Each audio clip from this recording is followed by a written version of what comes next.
Nova 160 SE kini tampil dengan underseat storage yang dinaik taraf, lebih luas dan lebih praktikal untuk gaya hidup harian anda.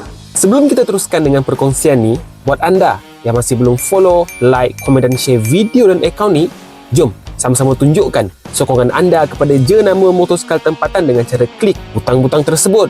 Nak simpan helmet full face? Tak ada masalah. Beg kecil, botol air, selipar, riding glove ataupun keperluan asas yang lain, semuanya boleh dimuatkan dengan lebih kemas dan selamat tanpa perlu risau ruang tak cukup. Reka bentuk ruang simpanan ni bukan saja besar tapi mudah diakses, menjadikan setiap perjalanan lebih ringkas dan bebas masalah. Anda nak ulang-alik kerja, keluar lepak, ride weekend, Nova 160 SE sentiasa bersedia menyokong keperluan anda. Inilah upgrade yang benar-benar terasa dalam penggunaan seharian.